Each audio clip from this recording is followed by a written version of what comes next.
Baik, Bismillahirrahmanirrahim. Assalamualaikum warahmatullahi wabarakatuh. Selamat malam semua kelas. Pada malam ini kita akan lanjutkan tentang eh, teori fungsi ya. Kemarin kita sudah membahas beberapa teori tentang fungsi linear ya. Sebelumnya juga sudah belajar tentang deret hitung ya, deret ukur.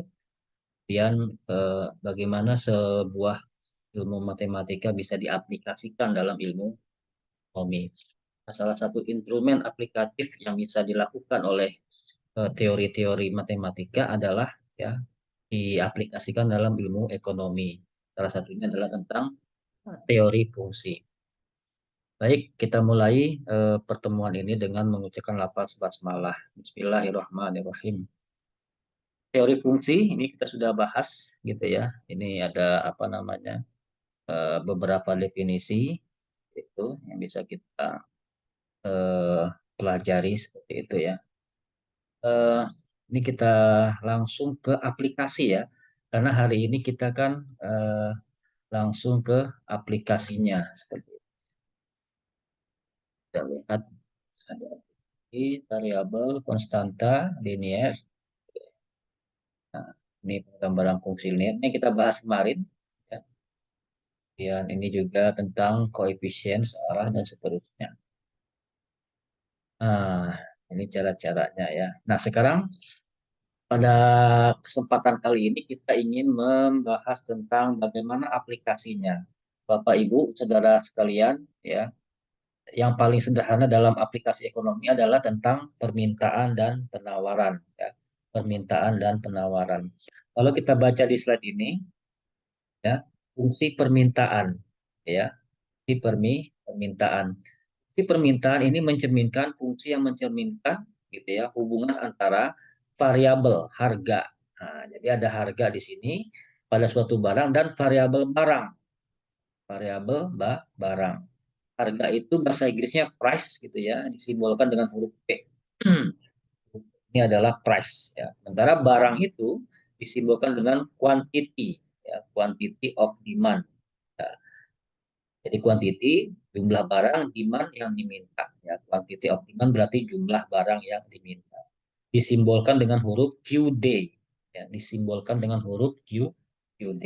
Nah, fungsi permintaan dapat juga ditulis sebagai P sama dengan ya fungsi daripada jumlah barang yang diminta atau P sama dengan F dalam kurung QD.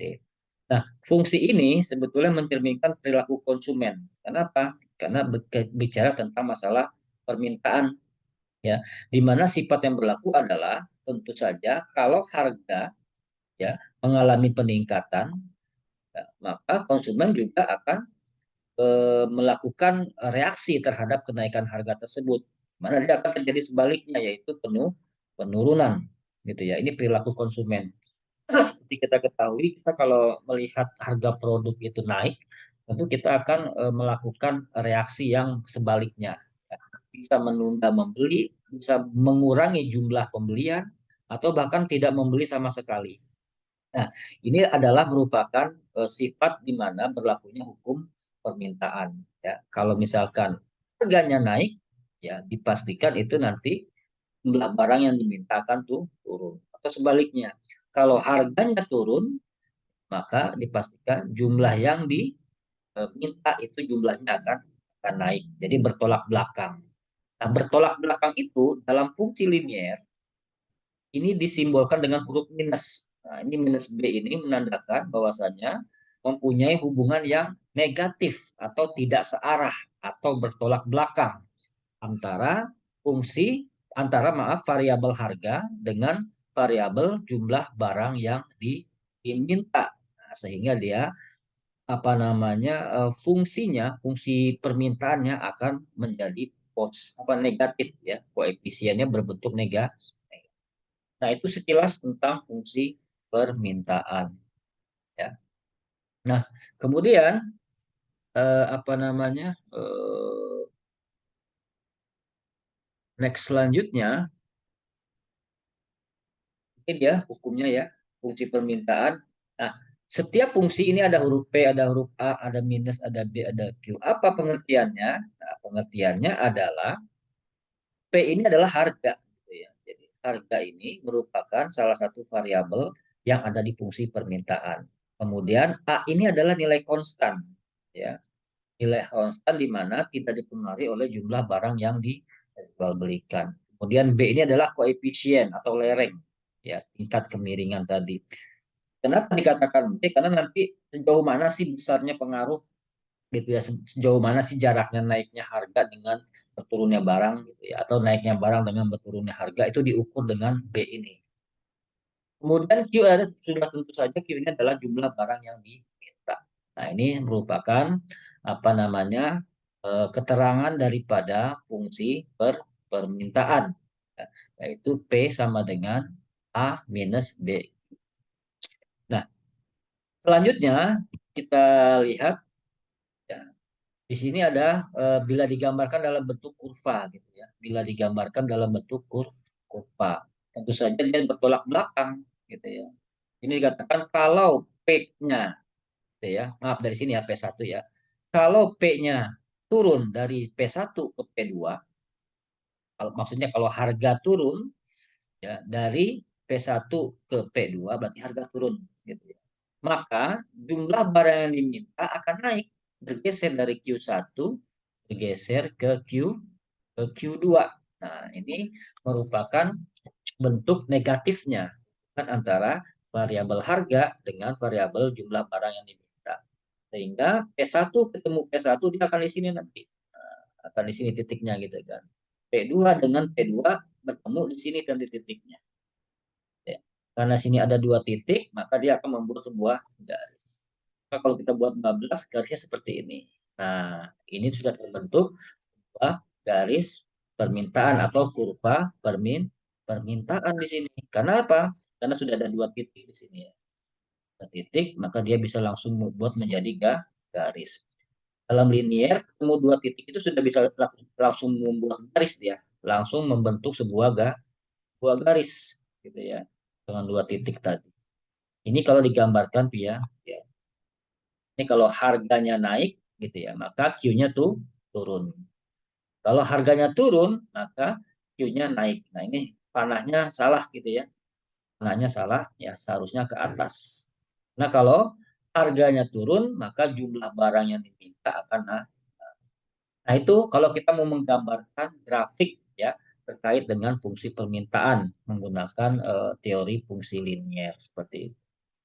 Nah, selanjutnya adalah contoh fungsi permintaan. Bapak Ibu sekalian, ini adalah contoh sederhana kalau kita ingin melakukan pemahaman terhadap aplikasi fungsi linier kepada apa namanya ilmu ekonomi. Ya. Dikatakan di sini suatu barang kalau dijual Rp10.000 per pieces atau maka dia akan laku 5.000 unit. Nah, gitu ya. Jadi kalau harganya 10.000, ya lakunya 50.000 unit, gitu ya. Nah, namun bila dijual dengan harga lebih murah, berarti misalkan 8.500, tadinya kan 10.000, dijual lebih murah, itu harganya berkurang dari 10.000 ya, menjadi 8.500. Nah, maka jumlah permintaan terhadap barang tersebut, ya, terhadap buah tersebut akan mengalami kenaikan ya menjadi 7.500 yang mana sebelumnya ya itu adalah 5.000 apa namanya unit ya. Sekarang dia bertambah loh. Kok bertambah? Ya karena harganya turun ya dari 10.000 turun menjadi 8.500 sehingga jumlah barang yang diminta naik dari 5.000 menjadi 7.500. Nah, bagaimanakah begitu ya fungsi permintaannya? Berarti kita diminta buat fungsi nih ya. Bagaimanakah fungsi permintaannya? Kemudian gambarkan fungsi permintaan tersebut dalam bentuk grafik kartesius ya. Dalam bentuk grafik kartesius ya. Jadi dibuat grafik ya seperti sebelumnya. Jadi pertama-tama kita cari fungsinya ya. Berarti ada dua perintahnya, membuat fungsinya. Fungsi tadi apa? P gitu ya. Sama dengan sekian-sekian tadi ya, masih ingat. Kemudian gambarkanlah grafisnya. Karena datanya sudah ada gitu ya. Ini ada harga, harga yang pertama, harga yang kedua. Lalu ada Q ya, jumlah yang pertama dengan jumlah yang kedua. Nanti ada metodenya, kita sudah pelajari kemarin ya. Nah, ini metodenya. Ya. Ini metodenya. Kita bisa apa namanya lihat di sini. Ya. Kalau kita lihat di sini P1 kita gambarkan dengan apa? Dengan 10.000 tadi gitu ya. Kita ganti P1-nya adalah misalkan harga pertama gitu ya, 10.000. Harga pertama 10.000. Di saat harga masih 10.000, Q-nya Q1 berarti 5.000. Pada saat harga turun ya, dari P1 ke P2 atau dari 10.000 ke 8.500, ternyata jumlah barang yang diminta naik dari 5.000 ke 7.500. Nah, kita diminta membuat fungsi. Nah, kita diminta membuat fungsi. Bagaimana fungsinya? Nah, ini rumusnya sudah kita pelajari kemarin menggunakan titik dui koordinat. Maka ini tinggal kita ganti. Tadinya kan rumus aslinya Y, ini kan ya. Rumus matematika nih kemarin ya. Y, X, Z gitu ya. Nah, ini kita ganti saja dengan P. Y-nya kita ganti dengan P dan X-nya kita ganti dengan Q. P itu tadilah harga, Q adalah barang yang diminta. Maka di sini P1 kita ganti dengan 10.000. Satu kita ganti dengan 10.000. Kemudian P2 ya kita ganti dengan 8.500. Itu juga dengan Q. Nah, Q1 kita ganti dengan 5.000. Q2 kita ganti dengan 7.500. Nah, ini nanti tinggal dihitung. Ya. Dihitung 8.500 dikurang 10.000 berapa? Minus 1.500. Kemudian 7.500 dikurang 5.000 berapa? Hasilnya 2.500. Berlakulah perhitungan matematika umumnya ya. Nah, kalau kita lihat lagi ya penyelesaian seperti ini kurang lebih ya. Jadi tinggal dihitung layaknya kita menghitung sebuah perhitungan matematika ya. Akan kita sudah belajar ini gitu ya. 8.500 dikurang 10.000 minus 1.500 dan seterusnya. 7.500 ya 7.500 dikurang 5.000 menjadi 2.500. Nah, ini kita kali ya. Kita kali silang. Nah, ini kita kali ya P min 10.000 dikali 2.500. Nah, ini dia. P min 10.000 dikali 2.500. Ini juga disilang ya. Q min 5.000 dikali minus 1.500. Atau minus 1.500 dikali Q min 5.000 kita taruh di sini. Kita taruh di kita kalikan ya. 2.500 dikali P sama dengan 2.500 P. 2.500 dikali 10.000 sama dengan 25 gitu ya. Ini juga sama. Minus 1.500 dikali Q sama dengan minus 1.500 Q. Minus 1.500 dikali minus 5.000 maka jadi plus ya. Minus kali minus jadi plus. Menjadi ya 7.500.000. Oke. Sekarang ya P-nya ini kita tinggalkan sendiri. Karena kita ingin mencari ini ya. Ini kita tinggalkan sendiri di sini. Maka ini 2.500 P adalah sama dengan tetap ya tidak berubah. Nah, minus 25 jutanya kita pindahkan. Ya. Minus 25 jutanya kita pindahkan menjadi plus 25 juta. Ya. Hingga ya dia akan bertambah. Ya. Minus 1.500 Q ya 7.500.000 ditambah 25 juta karena ini yang sejenis yang bisa kita jumlahkan. Jadi tinggal tambah dia menjadi 32.500. Nah, maka ya, kita tinggalkan P-nya sendiri di sini. Nah, 2.500 ini kan pengkali P ya. Karena dia pindah dia menjadi pembagi ya. Dia pindah suang dari kiri ke kanan, dia pindah menjadi pembagi. Minus 1.500 Q dibagi 2.500. Begitu juga ya 32.500 dibagi 2.500. Hasilnya adalah minus 1.500 dibagi 2.500 sama dengan minus 0,6 Q. Kemudian juga sama 32 juta sekian dibagi 2 juta 2.500 sama dengan 13.000. Nah, maka inilah ya yang namanya fungsi permintaan tadi. Menjadi fungsi permintaan yang ditanya tadi ya, buatkanlah fungsi permintaan daripada soal berikut. Maka sudah terjawab, yaitu P sama dengan minus 0,6 Q plus 13.000, atau dibalik juga boleh. P sama dengan 13.000 minus 0,6 Q, boleh. Nah, sekarang kalau ini P-nya di luar, gimana kalau Q-nya di luar? Sama saja nih ya. Kalau Q-nya di luar, berarti tinggal apa namanya, Q-nya kita kita keluarkan ya. Kan seperti ini. 2.500 P gitu kan. Minus 1.500 Q 32.500.000. Berarti ini Q-nya kita tinggalkan aja sendiri. Ya, kita tinggalkan sendiri, maka 32.500-nya pindah ya. Pindah dari plus menjadi minus gitu ya. Jadi minus. Sehingga nah ini karena ini minus gitu ya, kita pindahkan lagi. Nah, ini boleh kita pindahkan. Akan menjadi plus. Ini juga pindah. Karena ini pindah, berubah juga. Yang tadi menjadi plus, sekarang menjadi minus. Yang tadinya minus, ini menjadi plus. Boleh kayak gitu ya. Nah, sekarang kita bagi. 1.500-nya kita taruh ke bawah. Ya. Jadi Q sama dengan 32.500 dibagi 1.500 sama dengan 21,21.667. 2.000 minus 500 minus 2.500 dibagi 1.500 sama dengan minus 1,67. Ini kalau yang Q-nya di luar. Ya. Kalau ini tadi P-nya yang di luar. Nah, ini Q-nya yang di luar atau yang terpisah. Ya. Ini sama. Ya. Jadi fungsi permintaannya pakai yang ini juga betul. Ya. Mau pakai yang ini juga betul. Nah, sekarang kita buat grafiknya. Ya. Nah, cara membuat grafik ini sangat mudah. Ya, caranya adalah dengan menolkan, ya, secara bergantian.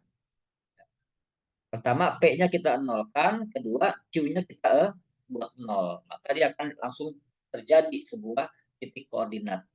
Nah, kita ambil yang ini ya. Mau ambil yang ini misalkan boleh. Gitu ya. Di soal slide mengambil fungsi yang P sama dengan. Boleh gitu ya. Mau yang Q sama dengan juga boleh. Sama. Nah, di soal ini kita ambil ya yang P sama dengan. Kalau kita lihat ya, katanya kalau P sama dengan 0, berapa Q-nya? Nah, gitu ya. Kalau P sama dengan 0, maksudnya kalau ini 0, berapa nilai Q-nya? Berarti kan ya, berarti kita lihat di sini apa namanya? Q-nya menjadi ini ya, kita keluarkan, kita geser menjadi 0,6 Q. TQ sama dengan ya 13.000 ya dibagi 0,6. Nah, 13.000 dibagi 0,6 sama dengan hasilnya Q-nya sama dengan 21.660. Terus bagaimana kalau Q-nya yang 0? Berarti tinggal kita ganti 0 saja. Ya. Minus 0,6 dikali Q sama dengan 0. Berarti P sama dengan 13.000. Nah, ini 13.000-nya, ini 21.000-nya. Ya, kira-kira seperti itu. Maka terjadi dua titik di sini kan. Titik pertama, titik kedua, ini sudah bisa langsung membuat garis lurus. Ya. Garis lurus. Nah, garis lurus ini merupakan sebuah permintaan. Ya. Ini yang disebut dengan grafik kartesius. Jadi 13.000 ini adalah kalau Q-nya 0. Nah, dan 21.000 ini kalau P-nya 0. Ya, maka titiknya di sini. Gitu ya. Kalau P-nya Q-nya yang 0, ya, maka titiknya di sini karena P sama dengan 1.300. Nah, ya, dua titik ini bisa langsung membuat sebuah garis lurus, yaitu kurva daripada permintaan, ya, soal yang di tadi. Nah, itu penyelesaiannya ya untuk contoh sederhana apabila diketahui ya perubahan harga dari harga yang pertama ke harga yang kedua dan perubahan harga dari maaf dan perubahan permintaan jumlah barang yang diminta dari permintaan pertama kepada permintaan yang kedua. Nah, itu cara memahaminya ya. Nah, Bapak Ibu sekalian, saudara sekalian, ada contoh yang kedua juga seperti ini ya. Kalau kita lihat di slide, contohnya berbeda ya. Di sini dikatakan bahwasanya ya, sebuah barang, sebuah produk, kalau harganya 15.000, ini lakunya 1.000 unit. Nah, di sini contoh kasusnya beda. Pada setiap kenaikan harga 1.500, setiap naik harga 1.500 katanya, jumlah penjualannya berkurang. Naiknya berapa? Bukan menjadi berapa, tapi berapa gitu ya. Dari 1.500 naik atau turun, maaf, dari 15.000 ini naik atau turun 1.500. Nah, kasusnya di sini adalah naik. Ya. Dari 15.000 naik ya, setiap kenaikan 1.500 ini akan terjadi pengurangan penjualan atau jumlah permintaan berkurang 250. Nah, ini bedanya ya. Jadi tidak disebutkan menjadinya, nggak disebutkan, tapi jumlah kenaikan dan jumlah penurunan yang disebutkan oleh si soal ini. Kalau harga setiap kenaikan 1.500 akan mengalami penurunan sebesar 250 unit. Yang ditanya sama, ya buatlah fungsinya, kemudian gambarkanlah kurva permintaannya. Nah, kita sudah belajar kemarin tentang rumusnya. Ya, rumusnya itu menggunakan ya rumus yang ada penggalnya gitu ya. Yang ada maaf yang ada apa namanya lerengnya gitu ya, yang ada lerengnya seperti ini. Kalau kita lihat harga pertama adalah 15.000 ya, kemudian jumlah barang yang diminta adalah 1.000 unit. Ini ada perubahan katanya setiap perubahan 1.500 atau kenaikan 1.500 dia akan mengalami penurunan minus 250. Artinya ya koefisien atau lerengnya adalah minus 6. Nah, minus 6. Nah, jadi bagaimana?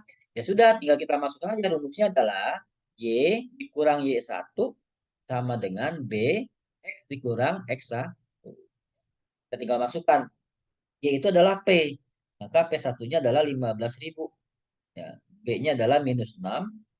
Kemudian Q1-nya adalah 1.000. Nah, ini tinggal kita hitung saja. Ya. P-nya kita tinggalkan sendiri. Berarti 15.000-nya pindah menjadi plus di sini ya. Menjadi. Terus kita hitung. Ya, 6.000 ditambah 15.000 sama dengan 21.000. P sama dengan minus 6Q ya. Minus 6Q. Nah, ini maka P-nya kita apa namanya P-nya berarti kita pindah ya, maaf bukan dipindah, si posisinya dipindah gitu ya, boleh dipindah seperti ini ya, 21.000-nya pindah ke depan boleh, minus 6Q-nya dipindah ke belakang juga boleh ya. Jadi posisi ini benar, yang ini posisinya juga benar, yang ini juga posisinya juga benar, terserah kita ukurannya bagaimana gitu ya. Oke, lalu ini apa namanya kita lihat gitu ya. Atau dapat pula dituliskan seperti ini. Kalau tadi ini kan P. Ya. P-nya sama dengan sekian. Sekarang kalau Q sama dengan sekian bisa nggak? Bisa. Gitu ya. Caranya gimana? Sama dengan cara yang tadi. Gitu ya. Ketika seperti ini, nah, gitu. Nah, ketika seperti ini maka Q-nya kita tinggalkan sendiri di sini. Nah, maka di sini 6.000-nya pindah. Jadi minus. Nah, seterusnya sekarang 15.000 minus ketemu minus 6.000 otomatis jadi minus 21.000 kan gitu. Gitu ya. Nah, lalu ya kalau kita tukar gitu ini tukar gitu ya. Atau posisi saja ini ya. Maka minus 6Q sama dengan P minus 21.000. Sekarang kita tinggalkan Q-nya sendiri, minus 6-nya turun. Berarti P dibagi minus 6 sama dengan 1/6. Ya. Minus 1/6. Kemudian 21.000 dibagi 6, ya, dibagi minus 6 gitu ya. Ini kan minus 21.000 dibagi minus 6 sama dengan 3.500. Nah, ini adalah kalau fungsi yang huruf Q-nya di luar atau Q sama dengan. Berapa jadinya? Q sama dengan 1/6 P, ya, minus ya. Q sama dengan ya minus 1/6 P plus 3.500. Ketemu dua fungsi, artinya sama juga gitu ya. Mau versi P yang sama dengan sekian ada, mau versi Q yang sama dengan sekian juga boleh. Ya. Jadi ada dua, ya terserah mau pakai yang mana, nilainya sama. Nah, sekarang gambarkan kurvanya, sama juga. Ya, caranya adalah dengan cara menolkan secara bergantian. Kalau P-nya dulu yang kita nolkan, maka hasilnya 3.500. Apa? Karena ini kalau kita pindahkan menjadi plus gitu ya. Plus, karena P-nya 0 kan. Berarti tinggal Q ya sama dengan 21 dibagi 6. Nah, 21.000 dibagi 6 sama dengan 3.500 gitu. Kalau Q-nya yang 0, itu 0 ya udah 0 dikali 0 dikali minus 6. Berarti 0 gitu ya. 0 ditambah 21.000 berarti kan 21. Ini ketemu ya.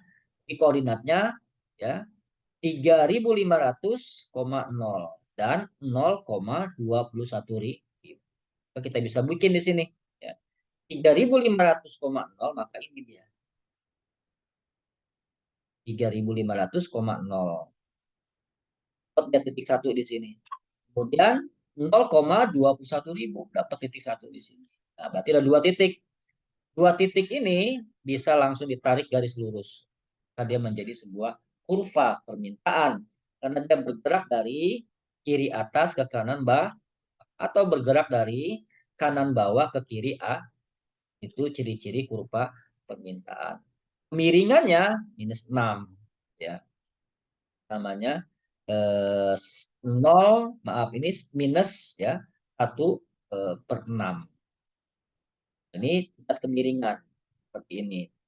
Kan kemiringan ada yang curam gitu ya, ada yang landai gitu kan, ada yang macam-macam ya, tergantung daripada data yang kita peroleh dalam menghitung ya fungsi linear sesuai dengan rumus-rumus yang disebutkan.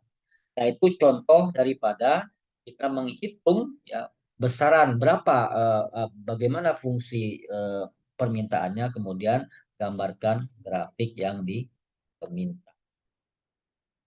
Itu contoh daripada dua contoh fungsi permintaan ya. Baik Bapak Ibu yang saya hormati, saudara-saudara sekalian, itu terkait dengan hukum permintaan. Bagaimana dengan hukum penawaran? Nah, hukum penawaran ini seperti kita ketahui kebalikan daripada hukum permintaan. Ya, kalau kita misalkan membicarakan hukum permintaan, maka biasakan memposisikan diri kita sebagai apa namanya konsumen. Jadi memang perilaku konsumen gitu ya. Tentu saja kita kalau bicara harga, kalau kita sebagai konsumen ingin harganya yang murah, maka kita akan beli ya, atau kita nambah belinya, atau kita akan beli banyak gitu ya. Nah, kalau bicara penawaran, hukum penawaran, maka kita posisikan diri sebagai penjual. Karena si penjual ini ya kalau harganya tinggi dia makin semangat menjual karena potensi memperoleh keuntungan sangat tinggi. Nah, itu namanya fungsi penawaran. Loh, kok bisa gitu, Pak? Ya karena apabila harganya naik, di penawaran begitu. Ya. Kalau harganya naik, maka jumlah barang yang ditawarkan akan naik. Ya. Kalau harganya turun, maka jumlah yang ditawarkan akan turun. Nah, contoh di bawah ini, misalkan ya, buku tulis harganya 15.000, ya, laku 5.000, atau yang diperjualbelikan ya, yang disuplai itu 5.000. Saat harganya 15.000. Namun jika dijual dengan harga 10.000, ini akan turun nih, ya, dari 15.000 ke 10.000. Ini naik atau turun? Berarti kan turun. Ya. Maka suplainya berkurang. Dari 5.000 berkurang menjadi 3.500. Kurang itu 1.500 gara-gara harganya turun, ya. Kenapa harganya turun? Karena secara teoritis ya, potensi keuntungan supplier akan berturun, apa namanya, akan kurang. Ya, kalau dia tetap jual 5.000, nah ini gimana harganya turun gitu ya. Dia akan mengalami kerugian. Nah, kalau kita mau analisis seperti itu. Namun untuk memudahkan kita bicara hukumnya saja, hukum daripada permintaan atau penawaran. Ya, kalau harganya naik, maka penawaran naik. Kalau harganya turun, maka penawaran juga akan turun. Ya, jadi jumlah supply, bahasanya supply di situ ya. Jumlah barang yang disuplai atau yang disediakan atau yang tersedia. Kalau hukum permintaan tadi adalah jumlah barang yang diminta. Nah, bagaimana rumusnya? Ya sama, sama tapi bedanya nanti hasilnya plus ya, lerengnya itu plus ya. Ini ada P1 ya 15.000, ada P2 10.000. Kemudian ada Q1 5.000, ada Q2 3.005. Ini kita lihat perhitungannya. Perhitungannya seperti ini. Sama ya. Ya. Bedanya nanti dia hasilnya plus. Nah, di sini hasilnya plus ya. Ini kita kali dengan ini apa, ini kita jumlahkan dulu gitu ya. Biasa minus 15.000. Boleh kita kurangi gitu ya. Dikurangi. Ini berapa nih? 10.000 dikurang 15.000 sama dengan berapa? Minus 5.000 ya. Nah, salah ketik nih bukunya ya. Minus 5.000. Kemudian 3.500 dikurang 5.000 sama dengan minus 1.005. Biasa ya. Ini dikali silang, ini dikali ini, kemudian ini dikali ini. P min 15 dikali minus 1.500, ini hasil. Kemudian Q ya minus 5.000 dikali minus 5.000. Nah, ini benar ya, 15.000. Nah, 5.000 maaf ya. Oke. Setelah dihitung seperti tadi 15.000 P ya minus 15.000 P, maaf minus 15 minus 1.500 dikali P sama dengan minus 1.500 P. Minus 1.500 dikali minus 15.000 sama dengan 22,5 juta plus gitu ya. Ini juga sama, minus 5.000 dikali Q sama dengan minus 5.000 Q. Minus 5.000 dikali minus 5.000 sama dengan plus 25 juta. Gitu ya. Nah, minus 1.500 P kita tinggalkan sendiri di sini. Maka ini pindah ya, 22.500 ini pindah menjadi minus di sini kan. Nah, jadi pengurang. Nah, ini tetap turun, ini turun jadi pengurang. 25 juta dikurang 22.500 sama dengan 2.500.000. Nah, setelah gitu P-nya kita tinggalkan sendiri, maka minus 5.000 dibagi minus 1.500 sama dengan 3,3 Q. Gitu ya.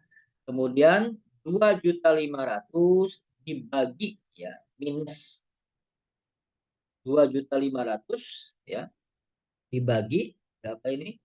1.500 ya. Bagi 1.500 sama dengan berapa? Sama dengan 1.660 tuh. Nah, ini sudah dapat ya apa namanya fungsi penawaran. Penawarannya adalah plus 3,3 Q plus 1.660 ya, namanya penyelesaian. Oke. Kita dapat juga dituliskan seperti ini. Nah, dapat juga dituliskan seperti ini. Q-nya yang di luar boleh ya. Q sama dengan 0,3 P plus 500. Jadi boleh ini ya, boleh juga ini. Bagaimana cara membuat grafiknya? Dinolkan secara bergantian. Kalau P-nya yang 0, maka Q-nya minus 500. Kalau Q-nya yang 0, maka P-nya 1.000. Minus 500 ada di sini. Gitu ya. Nah, ini berarti kan. Kemudian 1.600 ada di sini. Titik-titik. Ini dia akan membuat garis seperti ini. Dia bergerak dari kiri bawah ke kanan atas. Permintaan maaf penawaran itu bergerak dari kiri bawah ke kanan atas atau dari kanan atas ke kiri bawah. Nah, itu kalau untuk fungsi penawaran ya, cara menghitungnya seperti itu. Oke. Nah, itu tadi ya beberapa fungsi ya, fungsi linier tentang fungsi permintaan dan fungsi. Nah, sekarang kalau digabung ya Bapak Ibu, ya, kalau fungsi pemerintahan kita gabungkan dengan fungsi penawaran, di mana akan ketemu titik keseimbangannya? Nah, gitu ya. Nah, maka kalau kita pertemukan antara ya fungsi permintaan dengan fungsi penawaran, dia akan bertemu. Ya, bertemu apa? Bertemu di posisi manakah dalam keadaan seimbangnya? Rumusnya adalah ini ya, jumlah fungsi permintaan adalah sama dengan fungsi penawaran. QD sama dengan QS atau juga secara matematika boleh dihitung ya. PD price of demand adalah sama dengan price of supply. Itu ya. Nah, ini contoh ya. Perusahaan zoo didapat data-data permintaan dan penawaran sebagai berikut. Ini ada tabel ya. Ini harga yang berubah-ubah, ini permintaan yang berubah-ubah, ini penawaran yang berubah-ubah. Dikatakan ya, apabila ya, harga 150 ya, jumlah barang yang diminta 50, penawarannya 10 unit. Kalau harga naik menjadi 200, permintaan turun menjadi 40. Sementara apa namanya penawaran naik karena harga naik ya naik juga menjadi 20 yuk. Kalau harga naik lagi dari 150, 200 kemudian menjadi 250, jumlah permintaan turun menjadi 30 unit dan harga penawaran naik dari 20 menjadi 30 unit. Kalau harga dicoba dinaikkan lagi menjadi 300 ya, berdasarkan data di pasar, maka jumlah permintaan akan turun dari 30 unit ke 20 unit. Dan penawaran dia akan naik karena harga tinggi dia naik ya menjadi 40 unit dari 30 unit menjadi 40 unit. Pertanyaannya sama dengan yang tadi. Kan di sini ada ya dua fungsi yaitu fungsi permintaan dan fungsi penawaran yang akan kita cari ya. Kalau dari tabel ini sebetulnya sudah ketemu ya, ketemu apa? Ketemu yang sama tadi nih. Kan QD adalah sama dengan QS. Artinya jumlah barang yang diminta adalah sama dengan jumlah barang yang disediakan atau disuplai. Di sini sudah ada. Jumlah barang yang diminta 30 unit sama dengan jumlah barang yang ditawarkan atau disuplai 30 unit juga. Di harga berapa? Di harga 250. Nah, sebetulnya sampai di sini kita sudah bisa menyimpulkan secara kualitatif ya. Ini sudah terjadi keseimbangan pasar di harga Rp250. Kok begitu? Ya karena di harga Rp250 ini jumlah permintaan sama besarnya dengan jumlah penawaran. Artinya apa? Yang dibutuhkan oleh pembeli tersedia oleh si penjual gitu ya. Kalau ini kan agak kurang. Pembeli butuhnya 40 unit, tersedia cuma 20, berarti nggak seimbang. Apalagi ini, pembeli butuhnya 50 unit, tapi yang tersedia cuma 10 unit. Ini seimbang. Sebaliknya ini, pembeli cuma butuh 20 unit, tapi yang tersedia 40 unit. Kayak turunin harganya gitu ya. Dan seterusnya. Nah ini keseimbangan pasarnya dalam terjadi antara pembeli dengan penjual atau permintaan dengan penawar di angka 30 unit ya. Di angka 30 unit dan harga keseimbangannya adalah 250 ya. Ini sebetulnya kita bisa jelaskan seperti itu ya, secara kualitatif di tabel tersebut. Namun karena kita sedang belajar apa namanya matematika ya, bagaimana cara mengkuantifisir atau menerjemahkan dalam ilmu fungsi linear tadi secara matematik. Ini maka akan kita lakukan perhitungan di bawah ini. Itu yang tadi gitu ya sama ya terjadi sebuah apa namanya dua data data P1, P2 gitu ya. Ini fungsi permintaan gitu ya sama. P1, P2 dapatlah fungsinya ini gitu ya. Permintaannya gitu ya. Ini fungsi permintaan dapat nih. PD ya sama dengan 400 minus 5Q. Ini juga sama kita hitung gitu ya. Kita hitung, di sini diambilnya P1 150, P2 300. Ya. Boleh, lengkap gitu nggak apa-apa. Ya. Kemudian Q1 50, Q2-nya 2, loncat nggak masalah ya. Kan tadi 150, 200, 250, 300 gitu ya. Oh, emang boleh dari 150 ya boleh saja karena kan perubahan gitu ya. Tapi ininya juga ikutin ya sesuai dengan tabel tadi ya. Nah, maka kalau kita hitung tadi kita sudah belajar cara ngitungnya. Ini tinggal dikali silang ya. Kemudian dikurangi, dikurangi, maka ketemulah hasil ini. PD 400 minus 5Q. Kemudian PS 100 plus 5. Nah, maka dapat dua fungsi nih. Ya, dapat dua fungsi. Nah, fungsi ini kita pertemukan. Gimana caranya? Nah, maka kita lihat di sini ya. Caranya adalah dengan sejajarkan, menyamakan ya, buat fungsi persamaan. Yaitu jumlah harga supply adalah sama dengan jumlah harga demand. PD sama dengan PS atau PS sama dengan P. Itu fungsi tadi gitu ya. PD 405Q ya kita taruh di sini 400 minus 5Q. PS 100 plus 5Q maka kita taruh di sini PS 105 dan seterusnya. Itulah hukum matematika, ini pindah menjadi minus ya. Ini minus pindah menjadi plus. Itu ya. 400 dikurang 100 sama dengan 300. 5Q ditambah 5Q sama dengan 10.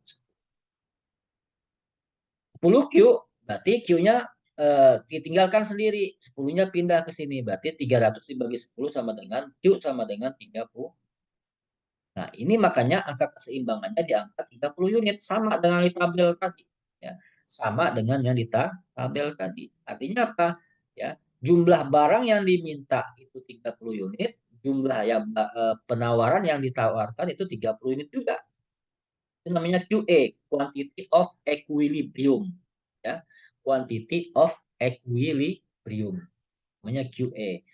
Ya, jumlah barang yang diminta 30 unit, jumlah barang yang ditawarkan juga 30 unit.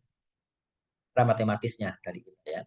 Kemudian harga ya sudah, kita ambil salah satu fungsinya. Tadi Q berapa? Q 30 unit. Maka kita masukkan angka Q ini dengan angka 30. Nah, ya, 30 dikali 5 sama dengan 150. Minus ya. Jadi 400 dikurang 150 sama dengan 250. Nah, 250 ini kita klaim sebagai harga keseimbangan, ya, yaitu price of equilibrium.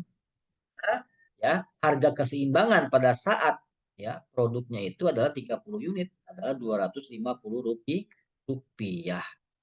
Ya, keseimbangan pasar equilibrium tercapai pada saat apa? Pada saat harga 250.000, maaf 250 rupiah dengan jumlah yang diperjualbelikan sebanyak 30 unit ya. Si konsumen butuh 30 unit, si konsumen si produsen atau si pembeli penjual menyediakan ya 30 unit. Harga itulah ya terjadi keseimbangan Pak. Nah, ini sangat mudah perhitungannya ya, tinggal di buat persamaan ya. Nah, bagaimana cara membuat kurvanya sama juga seperti tadi, cuma sekarang kita gabung gitu ya. Cuma sekarang kita gabung. Gimana caranya? Nah, caranya kita nolkan secara bergantian. Untuk fungsi permintaan kita nolkan secara bergantian. Kalau Q-nya 0 maka P-nya 400 gitu ya. Ini kalau Q-nya 0 kan gitu ya, P-nya 400. Kalau P-nya yang 0 gitu ya, maka Q-nya adalah 80 karena 400 ya dibagi 5 sama dengan 80. Nah, ketemu berarti ya. Q0 berarti 0,400 berarti 0,400 berarti ada di sini nih. Nah, ini titik pertama. Yang kedua 0,80. Nah, ini 0,80 di sini. Nah, ini ada dua titik berarti ya. Ada dua titik berarti kita tarik begini. Nah, ini adalah kurva permintaan. Ini adalah kurva permintaan. Nah, ini dia dijelaskan dengan ini ya. Nah, sekarang kurva penawaran. Kurva penawaran PS sama dengan 105Q. Kalau Q-nya 0, maka P-nya 100. Kalau Q-nya 0, maka P-nya 100. Kalau P-nya yang 0, maka Q-nya minus 20. ya. Kalau P-nya yang 0, jika ini 0, maka 500 dibagi minus 5. Karena nilainya pindah ke seberang ya. Jadi minus 20. Minus 20 sebetulnya di sini. Nah, nih minus 20 gitu ya. Minus 20 di sini. Maka kemudian P100. P100 ada di sini. Nah, sebetulnya begini dia nih. Nah, ya, sebetulnya begini. Ya, sebetulnya seperti ini hasilnya. Karena dia garis lurus, maka bisa bablas seperti ini. Nah, boleh gitu ya. Bisa bablas seperti ini. Ini namanya kurva penawaran. Kurva penawaran yaitu PS sama dengan 100 plus 5Q. Itu cara apa namanya kita membuat kurva keseimbangan pasar. Nah, sekarang ini kurva permintaan dengan kurva penawaran ketemu di mana? Ketemu di sini nih. Ini ketemu di sini. Nah, ini namanya titik equilibrium ya. Di mana sini harga tadi 250 dan jumlah yang diperjualbelikan di sini 30. Yang angkanya sebenarnya 250 nih. PE ini 250 ya, dengan kemudian adalah angkanya 30. Nah, ini kan ya. 30 itu maksudnya ini ya. 250 itu maksudnya ini.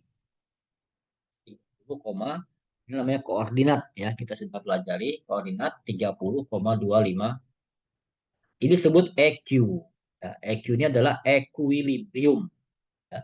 PE ini adalah price of equilibrium. QE ini adalah quantity of equilibrium. Nah, inilah titik equilibriumnya gitu ya. Di mana jumlah barang diperjualbelikan ada 30. Ya, harga keseimbangan pasarnya adalah 250. Itu cara membuat apa namanya kurva daripada keseimbangan pasar. Itu ya. Baik, saya kira itu dulu ya yang bisa kita pelajari. Ya, di sini juga banyak contohnya, ya, sama seperti tadi. Ya, kemudian di sini juga dicari kurvanya, dihitung, gitu ya, dihitung, dicari kurvanya, dinolkan Q-nya dan seterusnya. Nah, itu cara-cara apa namanya kita mempelajarinya. Baik, kita apa namanya cukupkan sampai di sini. Selanjutnya kita akan belajar tentang bagaimana sih pajak ini mempengaruhi keseimbangan pasar. Di sesi. Saya kira itu Bapak Ibu, saudara-saudari kalian, kita telah mempelajari tentang apa namanya bagaimana mengaplikasikan fungsi linear dalam ilmu ekonomi ya. Ilmu ekonomi terkait dengan hukum permintaan dan penawaran. Ya, semoga ini bermanfaat, semoga ini bisa kita pahami dengan benar. Jadi kalau ada pertanyaan, kalau ada ingin ditanyakan atau didiskusikan, silakan bisa menghubungi kontak atau di grup WA kita untuk dijadikan bahan diskusi. Yang dari saya, billahi fisabil haq, fastabiqul khairat. Wassalamualaikum warahmatullahi wabarakatuh. Selamat malam, selamat beristirahat.